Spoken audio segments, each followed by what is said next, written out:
Hello friends, Monday వచ్చేసింది కదా, శివాలయంకి అయితే వచ్చేసాము. ఈరోజు నేను మీకు ఒకటి చూపిస్తాను చూడండి. సో చూడండి, దసరా ఫెస్టివల్ కదా.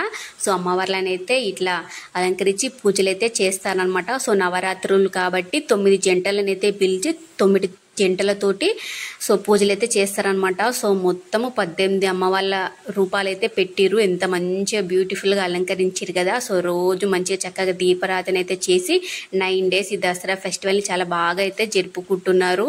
సో మొలకలైతే అవే పల్లీలు అవి ఏమంటారు, వేరుశనగ గుళ్ళు అంటారు కదా. సో అట్లాంటివన్నీ మొలకెత్తినవన్నీ తెచ్చి అయితే ఇట్లయితే పెట్టిరనమాట. సో మంచిగా ఉంది కదా. సో ఎంత మంచిగా అలంకరించారో చూడండి.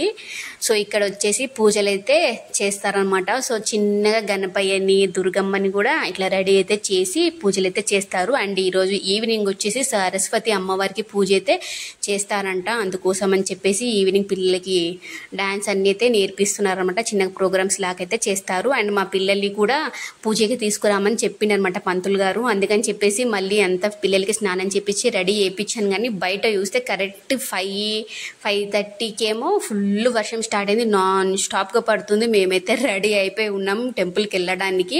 ఫుల్ వర్షం అయితే పడుతుంది. సో పంతులు గారు అయితే 6 లోపు రండమ్మా అని చెప్పింది. కానీ 6 దాటింది. బయట వర్షం చూస్తే కంటిన్యూగా పడుతూనే ఉంది చూడండి. అసలు ఎక్కడ ఆగటమే లేదు.